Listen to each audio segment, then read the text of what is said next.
these are few of the characters, the main themes from Unit 2. In Unit 3,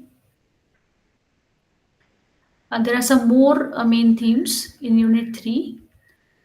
In Unit 3, there are themes of women.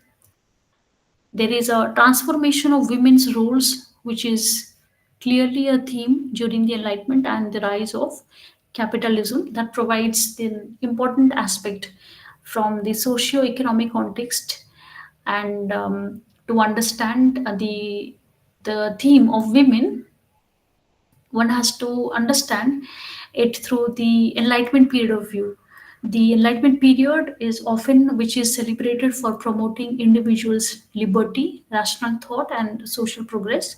However, in the main themes in unit 3, the critical contradiction has been highlighted. Despite ideological commitments to freedom and welfare, enlightenment era develops did not necessarily improve women's social or economic positions. In fact, these very advancements, particularly the rise of capitalism and liberal economic policies, often worked against women's interest.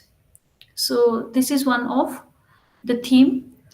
Also, there are a lot of economic developments and legal changes that are accompanied with the rise of capitalism, and laws were also enacted that restricted women's rights to own property and run businesses.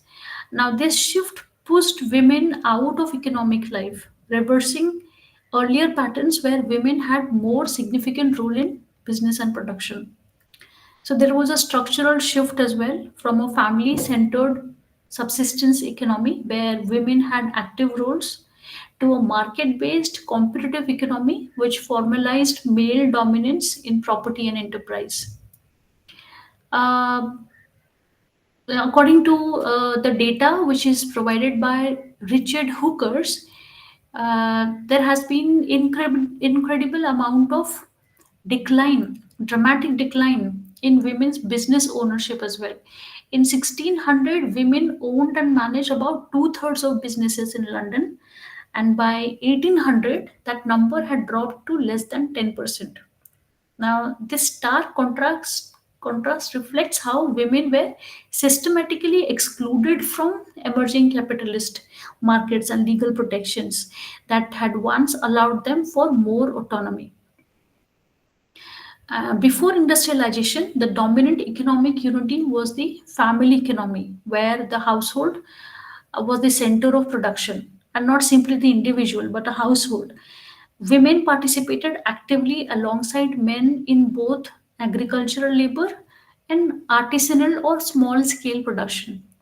The role was multifaceted, supporting farm work, practicing crafts or trade, managing home based economic activities, performing housework, though this was still considered women's work. However, despite this participation, women could not claim equal status because their work was not always monetized or publicly recognized.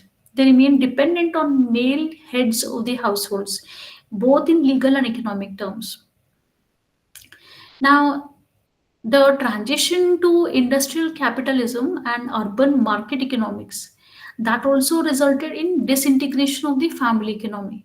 That the move towards specialized labor outside the home, exclusion of women from the new wage economy and business ownership. Now here women's work became devalued and also at the same time marginalized, sometimes even invisible in the emerging capitalist frameworks that prized individual or especially the male entrepreneurs and property owners. The Enlightenment and capitalism, despite appearing progressive, undermined earlier forms of women economic agency. And the shift from family based economies to capitalized markets had gendered consequences again, both legally and culturally. So, women's subordination was not natural, it became systematic. It was produced by economic laws and social practices, and not by biological inferiority or destiny.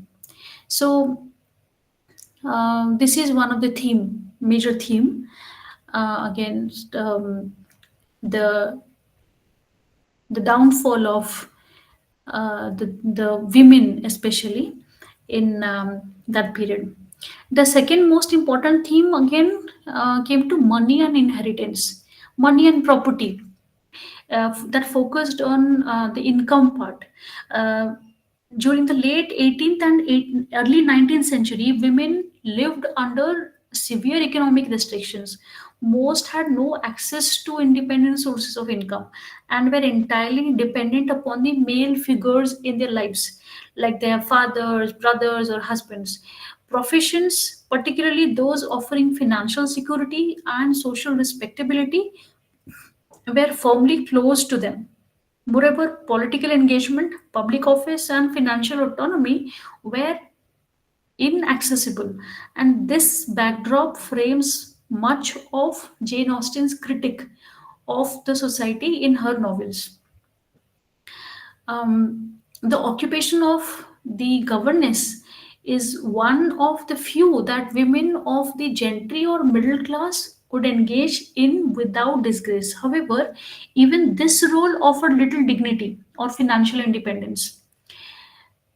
The psychological and emotional strain of such isolation, combined with a lack of upward mobility, made this occupation more a symbol of desperation than of empowerment. For women without inheritance or family wealth, marriage remained the only realistic route to financial security. In fact, economic need was often the driving force behind the matrimonial alliances. This dynamic is especially evident in Jane Austen's personal experience. Though she managed to earn a modest income through her writing, enough to be economically independent in her final years, Austen had first hand knowledge of what it meant to be financially reliant on relatives, particularly after her father's death. Her unmarried status and dependence upon her brothers and family underscore how precarious life could be for single women of that period of time. So, in Pride and Prejudice, the legal mechanism appeared prominently in the context of the Bennet family. The £5,000 settled on Mrs. Bennet and her daughters becomes a key financial backdrop against which the story unfolds. When Lydia elopes with Wickham, he initially refuses to marry her until a marriage settlement is arranged that provides him with financial and professional advantages. His demands reveal a lack of genuine affection for Lydia and shows that his intentions are driven entirely by greed of wealth. This instance becomes a clear narrative device for Jane Austen, who uses financial recognition as a way to highlight deeper truths about character and morality. Next in the row is marriage, property, gender. These aspects intersect in Jane Austen's world, particularly through the novel Pride and Prejudice, where these themes are broadly across her novels. Rather than idealizing romance, Austen grounds her narratives in the economic and legal constraints that shape women's lives in 18th and 19th century. The idea of marriage settlement is at the core of the critique. Legal terms, a settlement was a formal agreement made prior to or during a marriage, designed to protect the women's property, or more accurately, to ensure that after her marriage, the property she brought with her would pass to her children and not be entirely subsumed by her husband. Yet, as the text you will read will make it very clear, despite the apparent safeguard, the husband usually retained almost complete control over the wife's finances during her lifestyle. The settlement served not as a tool for female empowerment but as a structural compromise within a patriarchal legal framework, a way to keep wealth within families and not in the hands of women. This system is exemplified in Pride and Prejudice through the example of the family, the Bennett family, the £5,000 settled by marriage on Mrs. Bennett and her daughters is not directly controlled by them. Mr. Bennett is obligated to use part of it to secure Lydia's marriage to Wickham. Wickham's insistence on a financial settlement before marrying Lydia highlights not only his mercenary character but also the transactional nature of marriage itself. His refusal to marry her without financial incentive casts doubts on any real affection he might have claimed towards her. Wickham's behavior underscores one of the two key functions that marriage settlements serve in Austen's fiction. First, they highlight the economic foundation of most marriages. Second, and the more importantly, from the narrative point of view, they function as indicators of characters, exposing either virtue or greed, depending on how they are approached. So, besides marriage,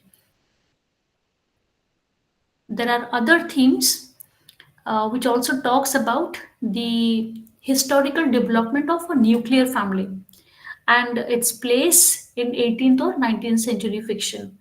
By Austen's time, the family was becoming idealized as a sanctuary from the outside world, with women in the role of the angel in the house, expected to uphold its moral and emotional integrity.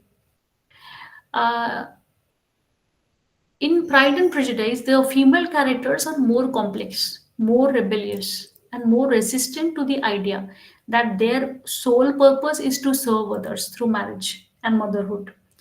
The novel appears to hold mixed views on the institution of marriage. It is both the reward for a woman's development and potentially the end of her independence. Austen's genius lies in her ability to walk this line, affirming the value of love, companionship, and personal choice in marriage while never fully masking the economic, legal, and emotional constraints that surround it. So, overall, Unit 3 talks about the major themes where Jane Austen explores marriage and understands that it is never simply romantic, it is rather entangled with questions of money, power, wealth, inheritance, survival, and her novels may end with weddings, but they always prompt to ask the readers what comes next and at what cost. So, this is Unit 3, end of Unit 3. Then we have Unit 4, which contains the characters in the novel. Unit 4 talks about the characters in the novel, and one of the most distinctive, enduring qualities of John Austen's fiction, especially in the lens of Pride and Prejudice, is the way her characters are portrayed as psychologically complex, independent beings rather than mere instruments of plot or moral allegory. This marks a significant departure from earlier 18th century novelists such as Henry Fielding, whose characters often appear as types or caricatures created to serve the satirical or moral purpose of the narrative. Tom Jones, that we studied yesterday, for instance, there the characters are vividly drawn and humorous. Their primary function is often to reflect or challenge social norms, and they are clearly manipulated by the author to fit into the moral framework of the story. However, today that we are studying Austen's characters, the characters seem to generate the plot themselves rather than being driven by it.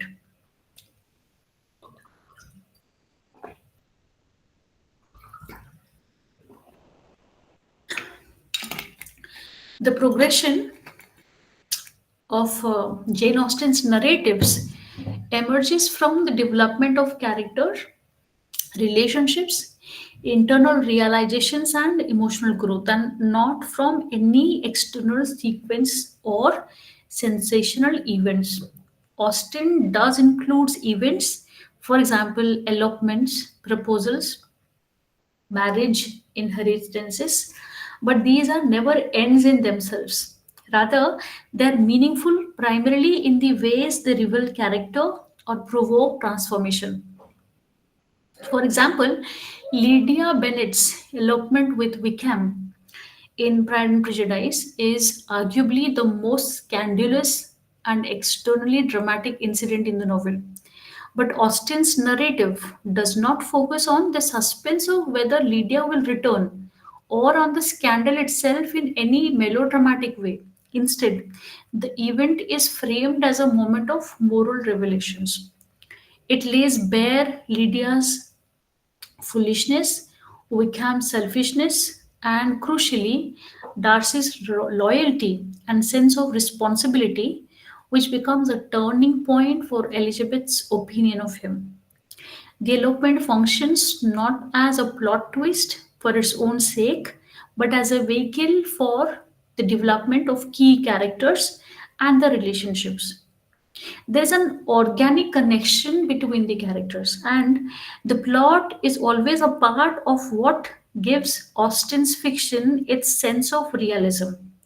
Her characters behave in ways that are consistent with their temperaments or their upbringings or the social environment that they are brought up in. Elizabeth Bennet's wit and prejudice, Darcy's pride and eventual humility, Charlotte Lucas's pragmatism, Mr. Collins' obsequiousness, all are rendered with psychological plausibility. The choices they make feel inevitable not because the author has imposed them, but because they are consistent with the internal logic of each character. This depth of characterization allows Austen to achieve what many critics refer to as moral realism, in which the growth of the individual is not externally rewarded or punished in a formulaic way, but reflects a genuine evolution of self awareness and moral sensibility. Moreover, Austen's characters are not static symbols. They grow, they reflect, they evolve, they change over a period of time. The entire narrative arc of Pride and Prejudice hinges on Elizabeth's and Darcy's capacity for self reflection and change. Elizabeth is not just a social misunderstanding, but a genuine limitations in her judgment of others, which she is eventually forced to confront. Likewise, Darcy's pride is not simply a flaw to be overcome, but a complex mixture of personal values, social assumptions, and emotional reserve that must be reevaluated. These transformations happen gradually and convincingly, and that they are the real driving force of the story. So, these are from Unit 4 characters in the novel. We'll move to Unit 5, and this is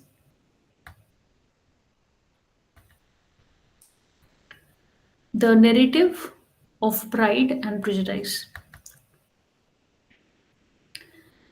Narrative, and what does narrative in its basic sense mean or refer to is the telling of a story or the recounting of events in particular sequence. This simple definition points to two key features of narrative: its relationship with time and the presence of a narrator. Narratives, by definition, unfold over time. They have a beginning, a middle, and an end. And they are always communicated by some kind of teller, whether internal or external to the story itself. This teller may recount either factual events or fictional ones. Factual events drawn from the real world, fictional ones created by imagination. Often, narratives blend the two, combining elements of actual history with imaginative reconstruction or interpretation. What defines narrative most clearly then is not its truth or falsehood, but its ability to describe and sequence events rather than simplicity depicting things or static scenes. The fact that a narrative is ordered rather than random means that it has structure, usually determined by either the nature of the events or particular perspective of the teller. This gives rise to the concept of plot, which refers to the way events are presented in the narrative, not necessarily in the chronological order in which they occur, but in the order chosen by the narrator to achieve specific effects. Furthermore, the act of storytelling inherently involves voice and point of view, which affects how readers understand the events and characters. There are different genres such as epic, the novel, drama, poetry, history. They all offer different narrative conventions and expectations. For example, a historical narrative might closely adhere to factual accuracy and real world chronology, while a novel might take liberties with time, narration, or even reality to explore inner consciousness or social critique. These genre based distinctions influence how plot is constructed, how irony or symbolism is used, how much of emphasis is placed on the external belief system or values, and how time is treated within the story. One of the most important classical distinctions in narrative theory comes from the Republic written by Plato, where he differentiates between diegesis and mimesis. Diegesis refers to the author telling the story through summary or description, while mimesis involves the imitation of action, often through direct speech and dramatic presentation. In Austen's brand of realist fiction, a narrative plot is often deliberately concealed or naturalized, mimicking the flow of real life events. This technique gives the impression that the story is unfolding as it might in the real world without the overt manipulation of a narrator. Jane Austen's Pride and Prejudice exemplifies a masterful use of narrative technique, blending several traditions in novelistic form while innovating within them. Jane Austen's work identifies how she weaves together elements of sentimental novel and comedy of manners, all within the broader framework of literary realism. At the structural level, the narrative techniques used in Pride and Prejudice fits the classic model of didactic love story where a central romantic desire is delayed and complicated until it is finally fulfilled. The suspense and emotional development generated by this delay is essential to Austen's narrative. One of the most significant stylistic innovations Austen uses to explore the interior journeys of the characters is free indirect discourse. This narrative technique is also known as free indirect speech, which allows the narrator to slip in and out of the character's consciousness, reporting their thoughts in a third person voice that mimics their own language and tone. For example, in a humorous moment where Lydia idolizes Wickham, the narrative states he was her dear Wickham on every occasion. No one was to be put in competition with him. And in this line, Lydia owns exaggerated voice but remains under the narrator's control, thereby exposing Lydia's naivety while also letting the readers observe her mindset. So, free indirect discourse also enabled Austen to control narrative perspective with great subtlety. So, coming to Unit 6, the end of Block 2, Jane Austen's Pride and Prejudice. Unit 6, that talks about critical perspective. Jane Austen's Pride and Prejudice has long been regarded as a seminal contribution to the development of the realistic novel, especially in its focus on social and domestic life in England. Austen was highly praised during the 19th century. Her work also attracted ambivalent admiration and sharp critique. There was a significant re-evaluation of Austen's work, which emerged with the critics like Harding and Mudrick in 1940s and 1950s, who challenged the conventional view of her as a charming, conservative chronicler of manners. The modern and the postmodern criticism has increasingly emphasized the subversive dimensions of Austen's irony. More closely, if we consider, there are a lot of scholarly attention that turned to historical and philosophical contexts, pushing beyond the formalist boundaries of new criticism to explore how Austen's texts invite multiple, even conflicting readings. There was a feminist approach or the interpretations of feminism in Pride and Prejudice, which form part of a rich and evolving critical tradition that spanned nearly a century, beginning with Virginia Woolf's A Room of One's Own, that continued through the work of influential scholars like Kate Millett, Len Showalter, Sandra Gilbert, and Suzanne Guba. Uh, Categorization remains a problematic feature. Austen may appear to privilege the domestic sphere, but this focus should not be mistaken for ideological submission. Her apparent avoidance of explicit political discourse, such as the French Revolution or Napoleonic Wars, does not imply ignorance or apathy. Instead, Austen's emphasizes on the microcosm of social life that allows for a subtle but pointed interrogation of the values or the properties or the hierarchies that structure everyday existence. So, the feminist approach to Austen, therefore, must take seriously her choice of subject matter, while she may not overtly refer it to the grand historical events.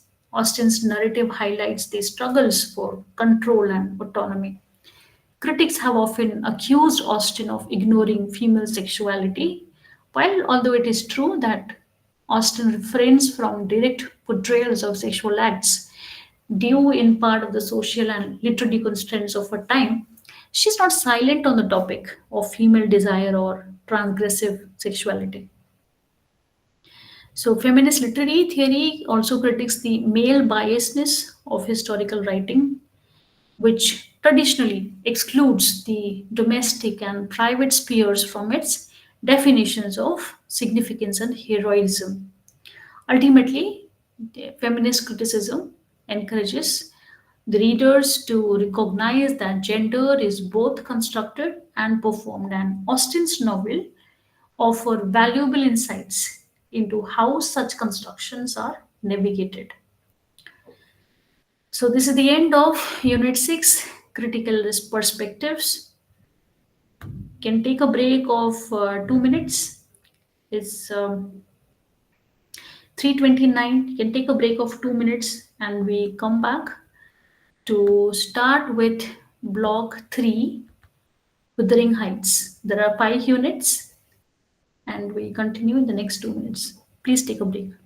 Mithasri, Dr. Mithasri. Hello. Yeah, yeah, Can Saujanya is saying something. Yeah, is it uh, Saujanya? yes, yes. Good afternoon, Dr. Mithasri.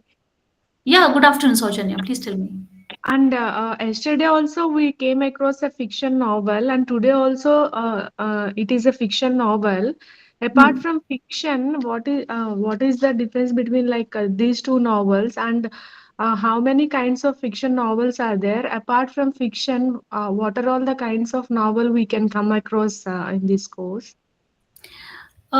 In this course, particularly MEG-3, to answer your question, this should be mostly onto British novel, if I'm not wrong, and including yesterday's Tom Jones and today's Jane Austen. I think there are another 7 to 8 more novels that you might come across, all All divided into different blocks. all these are fictional novels only, Yes, but what yes, is the yes. difference between them? Difference between whom? Between yesterday's fiction novel and today's fiction novel. Mostly they belong to the British criteria, if we can just call it in that way.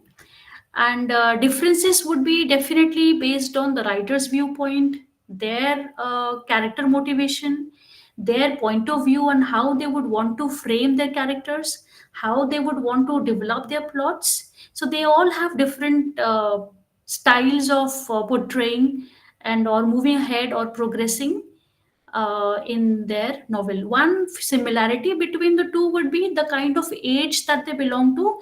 That would influence where they belong to, and that would help them to progress. But again, it stands from the point of view or the angle of how they imagine their thoughts, or what they would want to bring to the society. So that would be different into different authors and writers. Okay, okay, thank you. Thank you.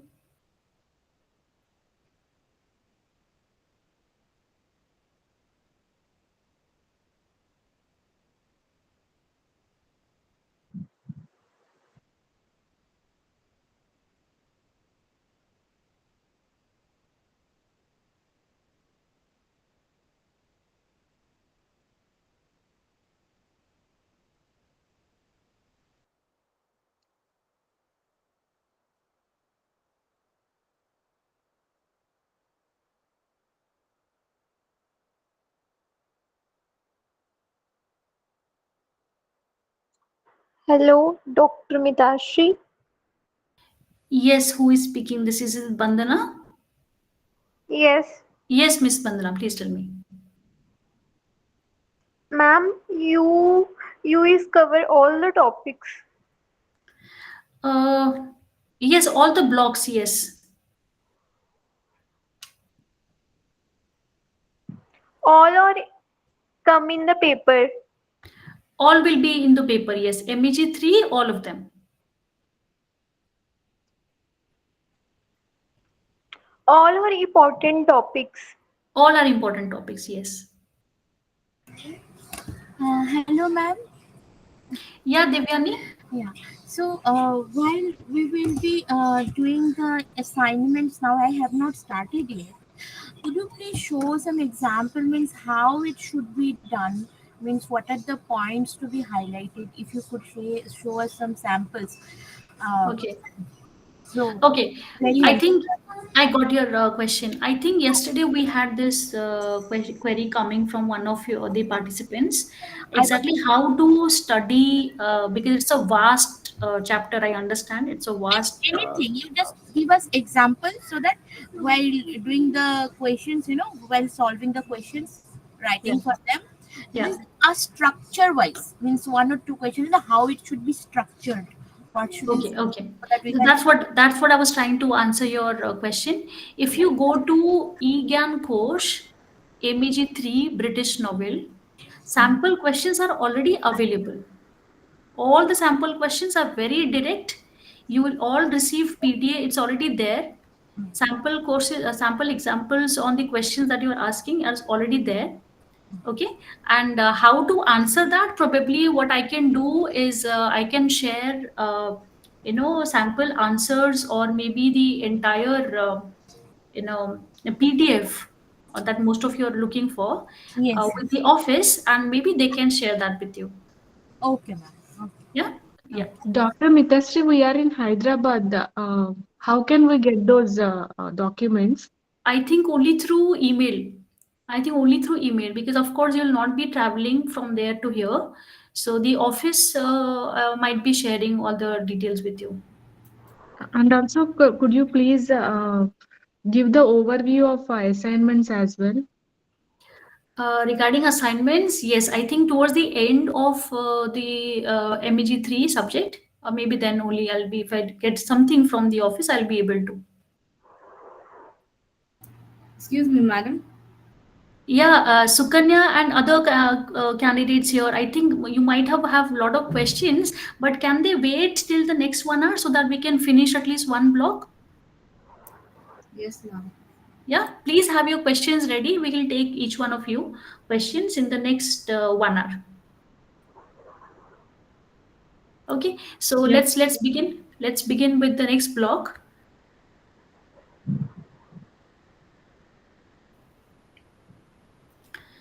The next block is block 3, Wuthering Heights, and this is yes. Let's start with Unit 1 and the background. The background of Wuthering Heights is focused mostly towards the post-colonial and historical aspects. Wuthering Heights that begins with a specific historical marker, and the year was 1801. The choice to start with a date is not arbitrary, because in literature, dates ground the story in a specific historical context, lending it a sense of reality and offering readers a framework through which to understand the events and characters. However, as you would study Wuthering Heights, you will come to know that the fiction must be examined not only as a product of its time, but also as a reflection of broader social and political forces. The post-colonial reader, if because this is basically for us, for us Indians, we are post-colonial readers and we are all Indians. We are encouraged to move beyond the surface, reading the novel, and ask what historical conditions gave rise to this text and how might it resonate in a post-colonial setting. So the publication date of Wuthering Heights is crucial, that is 1847. It predates the Indian Sepoy Mutiny of 1857 and comes nearly a decade after the abolition of Sati system, both major historical events in India during British colonial rule. At first glance, there may seem to be no direct connection between these Indian events and Bronte's novel. However, the passage, in the first passage that we are studying right now, urges us to examine the social, political, and economic climate of England at the time Bronte was writing. The key idea here is that in post colonial criticism, text produced in the imperial center, like Wuthering Heights, cannot be isolated from the realities of colonialism, because the wealth, stability, and worldview depicted in these texts are often made possible by imperial enterprise. The British Empire's economic power and its ideological justification for colonial domination form an often unspoken backdrop to many canonical English novels. In that light, literature becomes more than just artistic expression. It becomes a cultural product that can be examined for its role in sustaining or questioning colonial power structures. For Indian readers, especially, and for you all, those who study English literature, especially in the post colonial context, this raises a critical question. What does it mean to read a novel written at the height of British imperial power? And the answer is not that straightforward. On one hand, the novel may not mention colonies or colonial subjects directly. On the other hand, it may encode values, anxieties, and structures that are shaped by empire, such as social hierarchy, property ownership, rationalized otherness, and the fear of the outsiders. Furthermore, as you move ahead with the passage, you will come to know that the literary study must include an awareness of the biographical and socio-cultural conditions under which a writer lived and wrote. Emily Bronte's life and identity are themselves complex. She was a romantic genius and a reclusive writer, but also a dutiful daughter within a strict religiously influenced Victorian family. She lived in Yorkshire, far from the centers of political power, and yet she was shaped by and responded to the national and imperial currents of her time. From a biographical historical standpoint, this contradiction between her isolated rural life and the far reaching implications of her writing, this becomes very important. The tensions within her identity as a woman writer, constrained by gender roles, yet capable of producing a powerful transgressive novel like Wuthering Heights, mirror the tensions within the text itself. The novel simultaneously upholds and subverts norms about class, race, property, gender, and power. So, for us or you, for an Indian student or let's say a critic, this kind of reading is essential. It allows for a more engaged and critical appreciation of English literature, not as a universal or a neutral set of great works, but as a canon shaped by empire, ideology, and cultural politics. So, where is the location of Wuthering Heights? The location of Wuthering Heights is absolutely in a symbolic and psychological space. From the very first pages, as you read ahead, it would present a location that is both geographically and emotionally remote. Lockwood, the initial narrator of the novel, offers a vivid description of this new environment at Thrushcross Grange as a palace of beauty but also deeply secluded. He calls it a misanthropist's heaven, a phrase that is oxymoronic. One cannot truly have a heaven of misanthropy, since the very concept implies isolation from community and joy. Yet, this contradiction is key to understanding the environment in which the events of the novel unfold. The landscape, with its wild moors and harsh weather, mirrors the emotional turbulence and passionate extremes of the character. Lockwood's comments and the desolate setting imply that such intense and tragic events could only occur in isolation and removed from the stir of the society. This reinforces the idea of Wuthering Heights as not just a remote house but as a symbolic space cut off from civilization and societal norms. It becomes a kind of psychological landscape where human emotions, unfiltered, violent, and primal, play out with raw intensity. There is a certain interplay of biography and interpretation.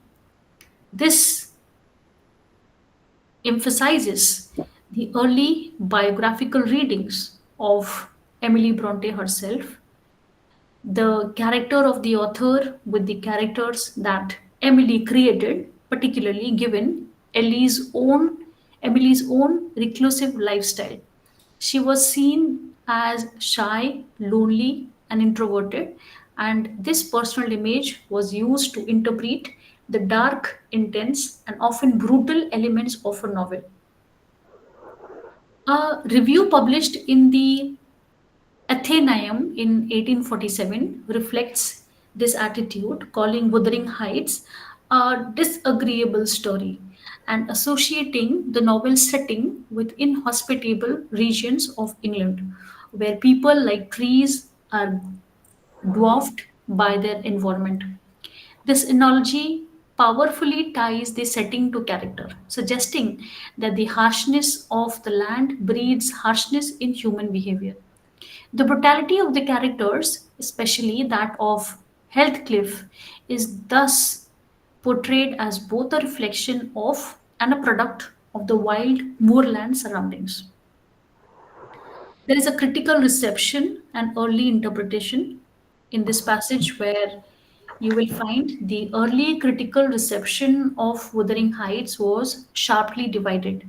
On one hand, the novel was seen as a fierce poetry, intense, tragic, and powerful. On the other hand, it was viewed as action led in hell, marked by brutality, savagery, and moral darkness.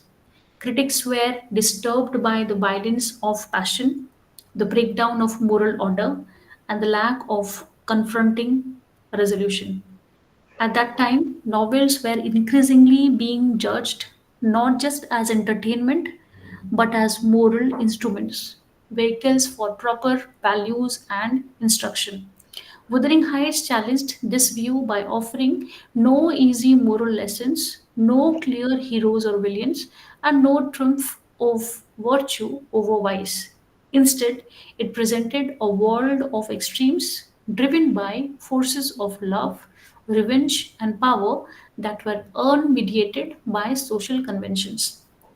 Despite the divergence in the opinions, both school of early criticism, those who admired its intensity and those who feared its darkness, shared a tendency to see the novel as historically detached, as if its emotional truths were universal and ahistorical. However, the passage points out that Wuthering Heights is not outside the history. Its themes, love and marriage, property, social class, civilization, are deeply rooted in cultural and legal frameworks of 18th and 19th century England.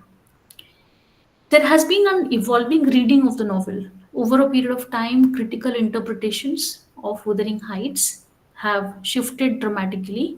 Readers began to see that the novel's exploration of the human heart and soul is not divorced from its social, historical, or political context. In fact, the seeming timelessness of its themes is an illusion. These themes are always mediated by the reader's own historical moment, cultural background, or personal identity, including gender. For instance, feminist critics have re examined the portrayal of Catherine, questioning the rigid moral expectations placed on women and the limited choices available to them. Post colonial critics have examined the possible outsider status of Heathcliff, suggesting that his racial and class ambiguity reflects the anxieties of a colonial society. Marxist readings interrogate the inheritance structures and the tensions between property and passion. In all these passages, the novel becomes a complex interplay between timeless emotion and historical specificity. So, this is a quick background to Wuthering Heights from Unit 1. Unit 2 talks about the problem of narrative. Why is a narrative a problem? This is the phrase, a narrative problem, is a part of the title of this unit, and it prompts an important question. Why is narrative considered a problem? In this issue, in this specific issue, to a text like Wuthering Heights, or has narrative always been a problematic concept in literature? Is this issue specific to the text Wuthering Heights, or is this technique always been a problematic concept in literature? Now, there are two main reasons why narrative can always be seen as a problem. The first reason is to specific to consider this particular novel, Wuthering Heights itself. Emily Bronte's novel presents a complex narrative structure that can be difficult to follow. Events are told from the perspective of multiple narrators, each speaking from different time frames. This makes the sequence of the events hard to grasp and often confusing for readers. This complexity further leads the readers to ask, why did Bronte choose to tell her story in such a complicated manner? Now let's talk about the second reason, which is more general and relates to the field of literary and cultural criticism. I'm sure you must have all encountered different terms such as narration, narrative, narrator, narrativized, narratology, discourse, meta narrative.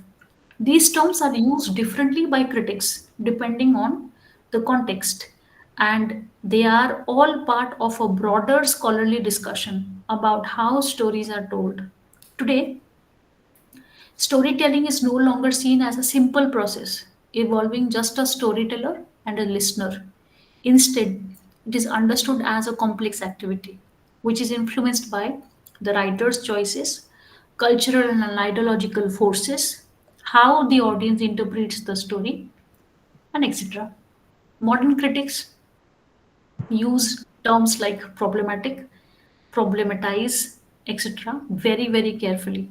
These words reflect how deep and layered the study of narrative has become, especially in academic criticism.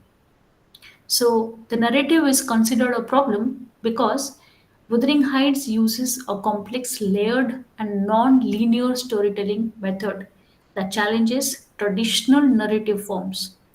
And also, the field of narratology reveals how storytelling is shaped by broader cultural, ideological, and textual forces, making even simple stories deeply complex. So, what is a narrative? We already have discussed that in the previous unit. What is narrative? A narrative is a spoken or written account of connected events in order of happening.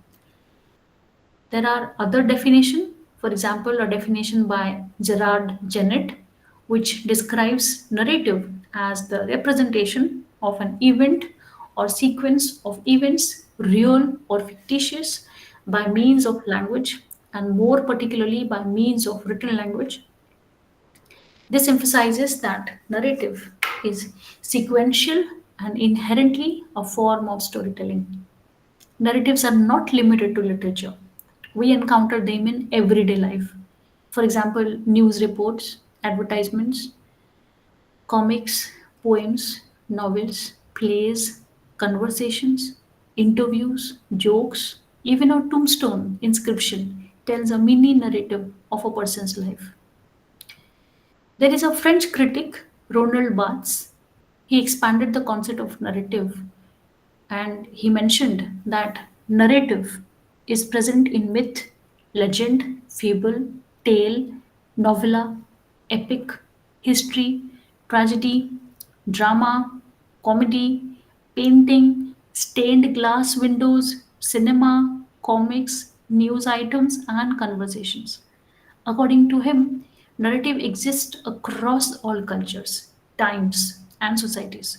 It is universal and as old as human civilization itself. Even dreams are considered narratives because they follow a story like sequence.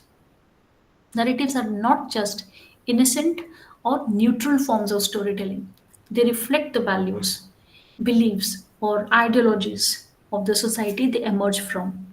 Narratives express what a society wants to say, hear, or believe. For deeper understanding, the passage from Unit 2 recommends Raymond Williams' Marxism and Literature. This connects narrative to culture and ideology. When discussing narratives in novels, one must always ask who is narrating, what ideology does the narrator reflect or promote, and does the narrative align with the reader's own values and ideas? These questions highlight that narratives are constructed with purpose and that they influence how readers perceive the story and its meaning. So, Wuthering Heights and its radical narration, Emily Bronte's narrative technique, is exceptionally complex.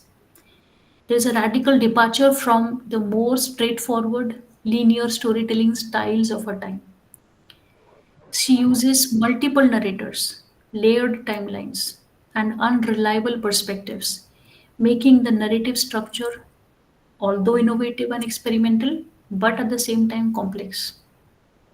Hence, a narrative is more than just storytelling based on culture, ideological thought processes, and interpretative acts.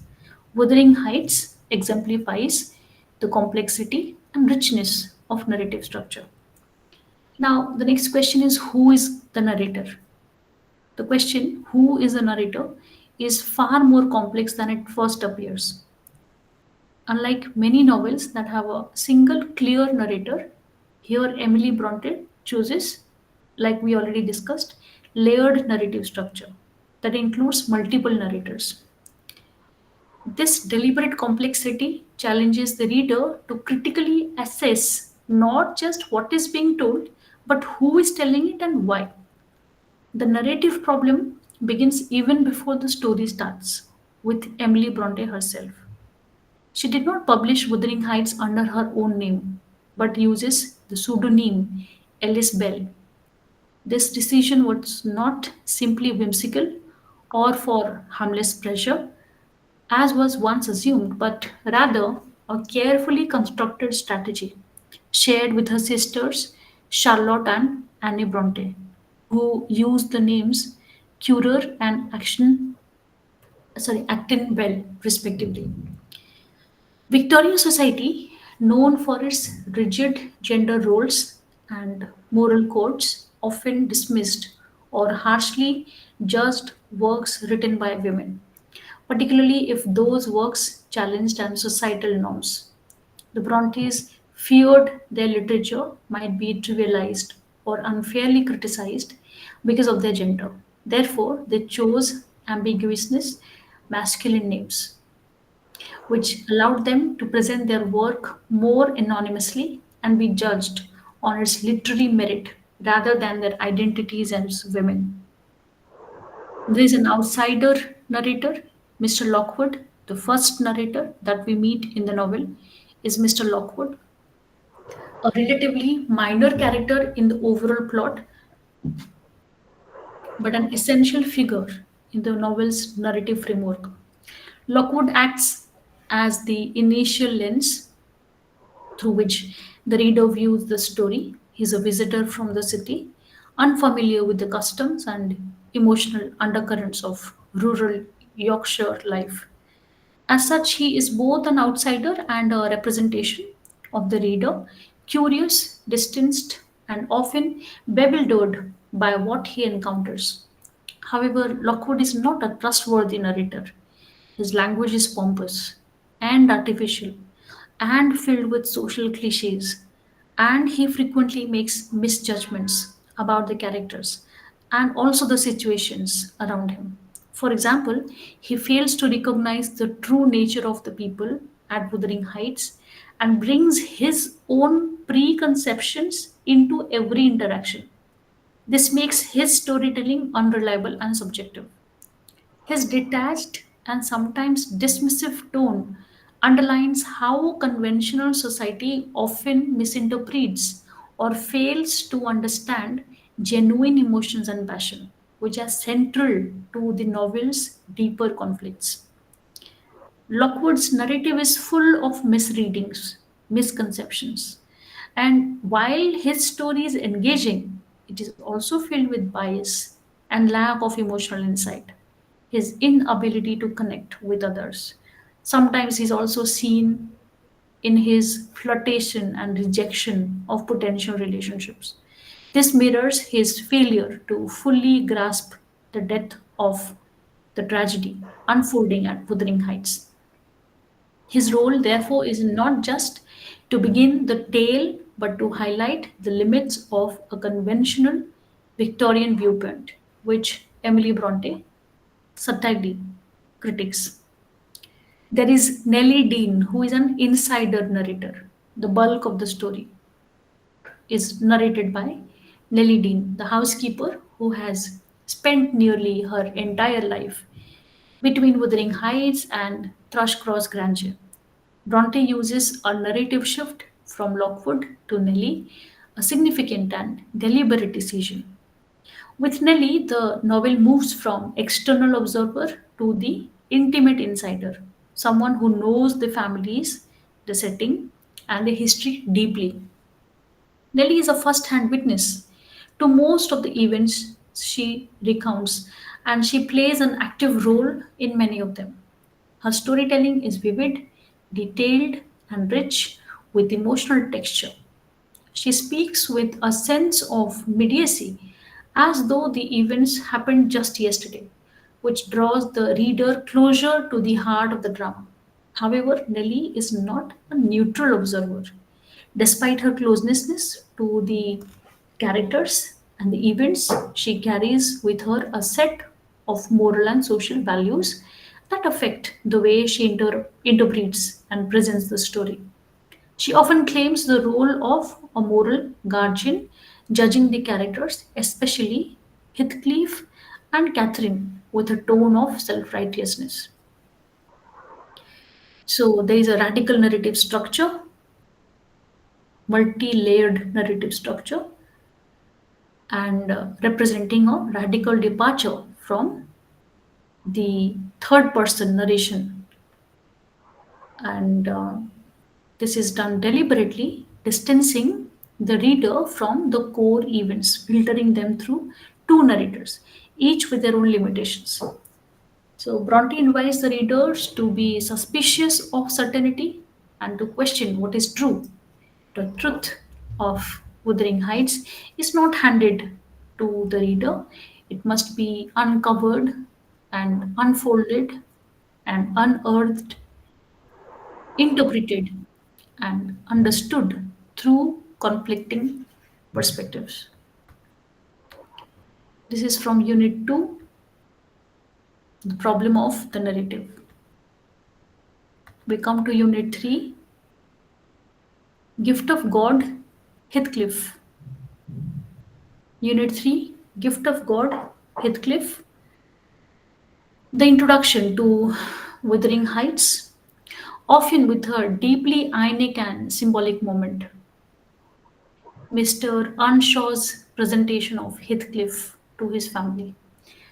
Upon returning from Liverpool one late summer evening, he introduces the boy with a strange remark that he was never so beaten with anything in his life, but that his family must take it as a gift of God, even though the boy seemed to have come from the devil. This statement is layered with contradiction and tension. It reflects both Christian compassion and a sense of foreboding. Mr. Earnshaw's words place Heathcliff at the center of a duality that haunts him throughout the novel. On the surface, Mr. Earnshaw is a Christian man performing an act of kindness by rescuing a starving homeless child, yet the mysterious, uncanny nature of Heathcliff, his foreignness, his silence, his darkness, makes his presence unsettling and almost diabolic. The line evokes the conflict between the religious belief that every human life is a divine creation and the stark realities of social class, origin, and human suffering. The tone for the complexity of Heathcliff's identity throughout the novel is set through this moment. The child is not welcomed warmly, rather, the family reacts to him with confusion, resentment, and even violence. He is not referred to by name but as it, which is highly a depersonalized, almost inhuman figure. Hindley is upset that his promised fiddle has been broken, and Catherine reacts with cruel mockery, grinning and spitting at the stupid little thing. These reactions are telling. They expose the family's discomfort with the intrusion of an outsider into their secure, structured world. Heathcliff is not seen as a boy, but as an object, a disruption. This motive of dehumanization persists in the novel, Isabella, for instance, later writes to Nellie Dean about her disastrous marriage to Heathcliff and asks her to explain what I have married, as though he is not a man but a monstrous being, a creature without identity or humanity. Mr. Earnshaw's remark that Heathcliff is both from God and the devil becomes increasingly significant as the novel progresses. Heathcliff grows into a figure of immense emotional and moral complexity. He is neither entirely villain nor victim, neither fully human nor fully monstrous. He represents something that cannot be easily categorized or explained. In this sense, he becomes a symbolic character, especially when viewed in the context of 19th century thought. The novel was written at a time when Charles Darwin's theory of evolution was beginning to challenge the long held religious belief in divine creation. This scientific challenge to the origin of life was sparking intense cultural and philosophical debates. Within that context, Heathcliff can be seen as a representation of that tension. He stands for the unsettling idea that human life might not be wholly divine in origin, that there might be something wild, unformed, and even brutal at the core of existence. The introduction also touches on a critical reading strategy. While many traditional interpretations place the tumultuous relationship between Heathcliff and Catherine at the center of Wuthering Heights, the author of this essay argues against such a narrow focus. The text suggests that, from Nellie's perspective, the entire novel revolves around Heathcliff and Catherine. But another character, such as Edgar Linton or Hindley Earnshaw, might offer a completely different view, one that casts the events of the novel not as a doomed love story, but perhaps as a story of loss, betrayal, and familial decline. By stepping back from centrality of Heathcliff and Catherine, the analysis opens the novel up to multiple interpretations and prevents the reader from becoming locked into a single closed narrative structure. It also recognizes that structuring the novel around a central relationship imposes a kind of order that the novel itself resists. Wuthering Heights constantly questions and destabilizes any fixed hierarchy of meaning, pushing the reader to see the story as a complex network of perspectives, each offering only a partial truth. By viewing Heathcliff and Catherine as separate complex individuals rather than as two halves of a romantic whole, the novel can be more deeply appreciated for its resistance to simple structure, moral clarity, and emotional resolution. The next passage in Unit 3 talks about the hero, Byronic and romantic. The next section delves into the enigmatic, contradictory, and powerful nature of Heathcliff's character, particularly focusing on his identity as a romantic hero. The analysis seeks to unravel why Heathcliff both captivates and disturbs readers, and why he insists categorization within conventional heroic or moral frameworks. From the moment he is introduced in the novel, Heathcliff is associated with darkness, not just physical darkness, possibly of skin tone or expression, but metaphorically darkness. This immediately brings to mind larger metaphysical binaries that shape Western Christian thought: good and evil, light and darkness, God and the devil. Mr. Earnshaw's initial description of Heathcliff reflects his ambiguity, suggesting that while the child might be a gift of God, he also seems to come from the devil. Heathcliff's physical and symbolic darkness sets the tone of how he is perceived throughout the novel: unsettling, unnatural, and dangerously fascinating. His very name deepens this symbolic ambiguity. Heathcliff is both a first and the last name. He is not given the Earnshaw's surname, which permanently marks him as an outsider within the household. He is simultaneously within and outside the family, and by extension, outside society. The name itself evokes wildness and liminality. Heath refers to uncultivated land, barren, isolated, while cliff suggests a precipice, dangerous, unstable, unimposing. This kind of linguistic imagery places Heathcliff within the tradition of the romantic hero, one who belongs to nature more than to civilization, a being on the margins who resists integration into polite society. So, this is regarding Unit 3, Gift of God, Heathcliff. We next come to Unit 4. You look like a lady now, Catherine. Unit 4, which is entitled You Look Like a Lady Now, Catherine. See, its significance to Catherine as a character. Catherine's transformation after her stay at Thrushcross Grange is a key moment in the novel that reflects Emily Bronte's deep critique of class, civilization, and the performance of identity. When Catherine returns, she is described in highly visual and superficial terms, dressed in fine clothes, riding a handsome pony with well styled hair and dignified air. The language used by both the narrator and characters focuses entirely on appearance, emphasizing how easily one can be made to look like a lady, regardless of background or character.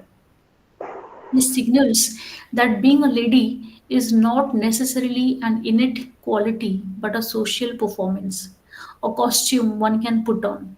Her whitened hands, resulting from doing nothing and staying indoors, symbolize a kind of learned uselessness and delicacy that Victorian society prized in upper class women.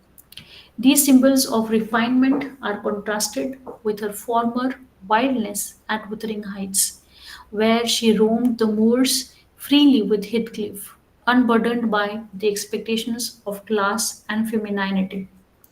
Hilly's delight at his sister's transformation shows how deeply ingrained these cultural codes are. Catherine is now respectable because she looks like a lady. She acts like a lady. His wife's comment that Catherine must now mind and not grow wild again reflects an anxiety that this outward refinement is fragile and easily lost, especially if she resumes her relationship with Heathcliff, who remains outside the social order. The term lady carries strong cultural and moral weight in the Victorian context. It implies not only refinement and gentility, but moral superiority, self control, and adherence to social rules. Catherine's transformation is therefore not just cosmetic, it represents an attempt to reframe her identity in line with societal ideals of femininity and class. However, Bronte quickly disrupts this transformation. The moment Catherine sees Heathcliff, all signs of restraint vanish. She flies to him, embraces him passionately, kisses him repeatedly. This impulsive gesture reasserts her emotional and spiritual bond with Heathcliff and undermines the carefully constructed image of the lady. Her inner nature, wild, passionate, deeply connected to Heathcliff, cannot be suppressed by the social mask she has temporarily adopted. This moment signals to the reader that the civilizing forces of Thrushcross Grange are artificial impositions. They may alter appearances, but they cannot erase deeper emotional truths. Emily Bronte uses this contrast between the wild and the civilized to challenge the assumptions of her time. The Grange represents order, wealth, control, and respectability. The heights represents wildness, emotional truth, and law human experience. Yet Bronte refuses to romanticize either completely. The world of the grandeur is shallow and fragile, sustained by appearances. The heights, while more emotionally honest, is also brutal and chaotic. In portraying Catherine's dual identity and internal conflict, Brontes reveals how the social expectations placed on women force them to suppress their desires in favor of propriety and status. Catherine's decision to marry Edgar, despite loving Heathcliff, is a tragic result of this conflict. She sees marriage to Edgar as a step up in the social hierarchy, a way to become a true lady, yet she knows her soul is tied to Heathcliff. Bronte also shows that the categories of civilized and savage are not fixed. Heathcliff, initially treated as a savage and social outcast, returns after years of absence, looking and behaving like a gentleman. Yet, beneath his polished exterior, he remains driven by revenge and emotional fury. The transformation is again superficial. The civilized version of Heathcliff is still ruled by the inner rage. Through Catherine's transformation and the shifting identities of all characters, Bronte questions the legitimacy of class hierarchies and the value placed on social appearances. In mid Victorian England, rising middle classes were eager to adopt the manners and titles of the gentry, equating social mobility with moral worth. Ultimately, Bronte exposes the process of civilizing as a form of social control that often leads to inner conflict and alienation. Catherine's transformation into a lady is neither natural nor fulfilling. It is a brief, fragile performance that collapses under the weight of her love for Heathcliff. So, this is about Unit 4. You look like a lady, significance to Catherine's character. Now, coming to Unit 5, the last of the unit from Block 3, and it's Withering Heights 150 years later. This passage, particularly this section, focuses on the critical interpretations of Wuthering Heights by Gabriel Rossetti and Sandra Gilbert, both of whom examine the novel through the lens of hell and the concept of the fall, drawing heavily, drawing heavily from religious and literary traditions. Rossetti's interpretations in 1854 reveal through a letter that Wuthering Heights is a story in which the action is led in hell. His reference to hell follows the Miltonic tradition, particularly the one seen in Paradise Lost, where hell is a domain of evil, punishment, and spiritual fall. The fall in Milton refers to Adam and Eve's disobedience of God, which leads them from paradise to a world of sin and chaos. Rossetti interprets the character of Wuthering Heights, especially Heathcliff, as a part of this moral and spiritual fall. Heathcliff, described as a dark, almost demonic figure, possibly created by some dark powers, who wreaks havoc on the supposedly innocent world of Wuthering Heights and Thrushcross Grange. Sandra Gilbert, in her essay Looking Oppositely, Emily Bronte's Bible of Hell, accepts that the fall is central to the novel structure, but she redefines the fall in feminist and Blackian terms, moving away from Milton's negative connotation. She introduces the Blackian parallel, suggesting that the fall is not from grace to sin, but from hell to heaven, or more precisely, from innocence into knowledge and experience. Instead of focusing on Heathcliff's journey, Gilbert focuses on Catherine's trajectory, interpreting it as a transition from nature to culture, from a naive, instinctive state to a socially aware, emotionally complex one. This contrast between Rossetti and Gilbert shows how literary criticism of Wuthering Heights has evolved over time. 19th century Rossetti focuses on hell as a literal and moral landscape rooted in Christian ideas of punishment and sin, and 20th century Gilbert shifts attention to Catherine using feminist theory and William Blake's ideas to suggest the fall is liberating and not damning. The section concludes by emphasizing that this evolving critical dialogue from Rossetti to Gilbert is a proof of Wuthering Heights' enduring relevance. Even 150 plus years after its publication, the novel continues to be interpreted, reinterpreted, debated, especially in post colonial and feminist contexts like India today. It also represents a comprehensive overview of the evolving critical reception and highlights how interpretations of the novel have transformed over time. This critical trajectory can be broadly divided into three key phases: the early phase, the middle phase, and the modern postmodern phase. The early phase of Wuthering Heights criticism was primarily biographical and moralistic. Critics during this period, as seen in sources like Miriam Allott's casebook series, acknowledged the novel's power and originality, but often approached it through a moral and historical lens. The middle phase of criticism, which emerged in the early to mid 20th century, there was a noticeable shift in focus. Critics were less preoccupied with moralistic readings and more interested in evaluating Wuthering Heights as a work of art.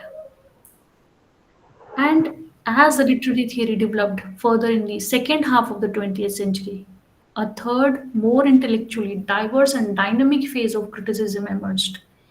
This modern phase was shaped by developments in Marxist theory, feminism, psychoanalysis, structuralism, post structuralism, and deconstruction. This enriched the readings of Wuthering Heights by bringing in fresh perspectives and raising new kinds of questions. So, overall, to the modern reader, the subversive power of Wuthering Heights is especially compelling, transforms the novel from a historical romance into a living text that continues to question the very structures of society then and now. The disruptionists' reading provides a lens through which the novel's ongoing appeal can be understood. It speaks to any era or audience grappling with systems of oppressions, moral rigidity, and violence hidden behind social norms.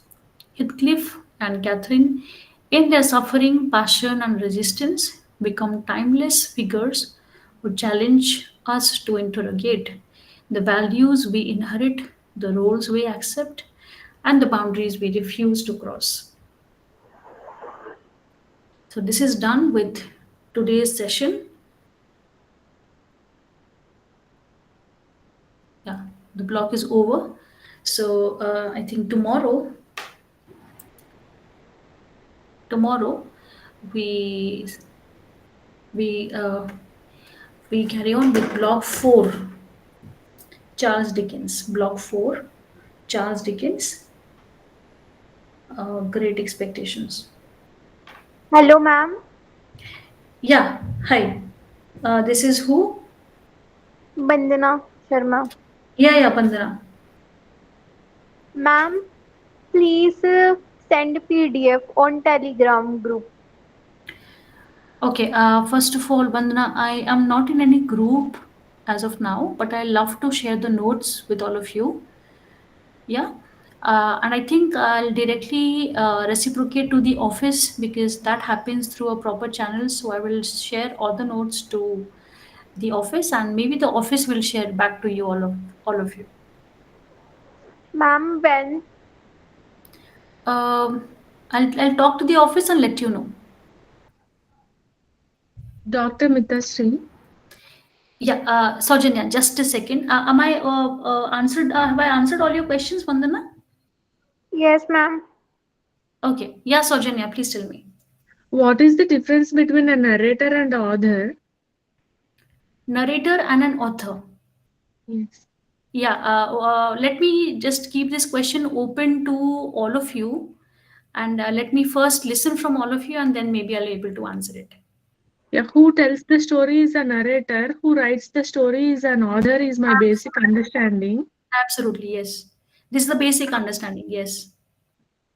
Okay, but Okay, yes, but then, how yeah, can we tell like this Emily as a narrator of the story Wuthering Heights?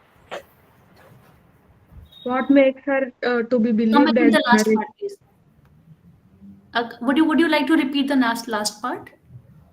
Yes, yes. How Emily is considered as a narrator of the Wuthering Heights apart from the author? How can she be considered as a narrator? Or how the Okay, other persons you mentioned okay, can be considered as a narrator? okay. Okay, so when we listen to the word narrator or when we listen to the word author, most of the time you would find that many people who are not deeply into literature or literary theory, they will use these two words um, very interchangeably. But the difference here is one who creates the story, okay, one who feels the story, one who understands the plot, ones who understand the meaning the characters are giving to the story or adding value to the story is mostly the narrator. They are mediating the story. And one who expresses all these ideas so that they can still write in a manner that other people exactly understand what the narrator is trying to say here is an author.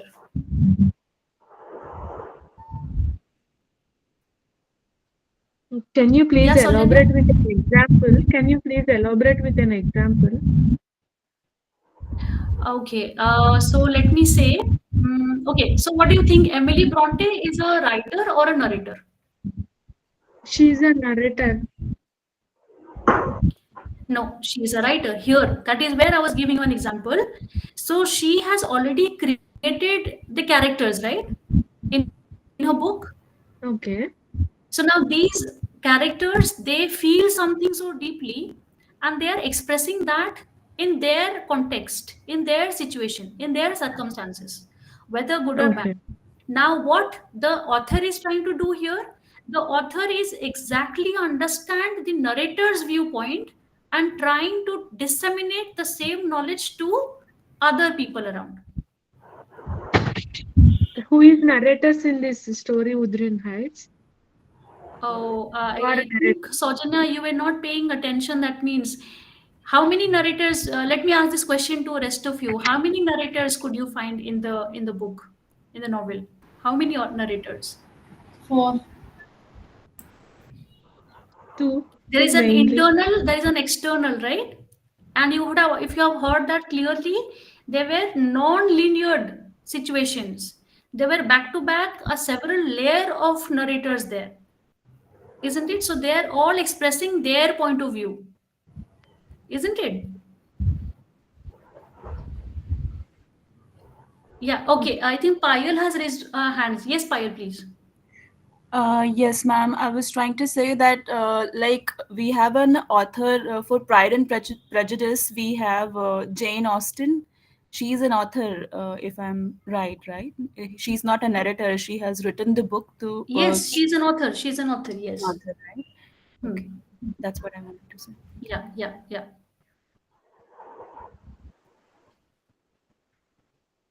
Okay, so I think We can stop for the day and we meet again tomorrow. Timings remains the same. We'll start with block 4 if I'm not wrong. Yes, block 4, Charles Dickens, Great Expectations. Hello, Thank ma'am. you. Yeah, Vandana is saying something. Yes, please. Ma'am please notes अभी send कर दो. Would you try to speak again? I could not listen to you. Ma'am notes send कर दो. Acha, notes. Okay, look, I'm not directly connected to any one of you here, isn't it? So, what I'm directly connected to is the office. So, that's what I was saying. Office को मैं directly notes share कर लेती हूँ. If they're accepting it, well and good. They can share the notes with all of you through your email IDs. Ma'am कब कितना time लगेगा? Okay, I think this is a serious question most of you are asking. Let me get back with this answer tomorrow. Definitely by tomorrow, yeah? Hello. Hello. आज कर दोगे send? I'm definitely, yeah. The notes and other things, as in how we are done with the blocks, I will be sharing to the office. Let the office take care of resending it to all of you. ठीक होगा? Hello. Ma'am, I have a question. Can I ask? Yes, Caroline, just hold on. Okay. I think I get some words from AV if I'm not wrong. Yes. I see you, sir. Is there any question you would like to ask? Yes, madam. It is not a question. It is only a request. Ji, sir. When all the chapters are covered, Yes. you guide us how In to write how to write our answers in Answers. assignment Okay. and examination.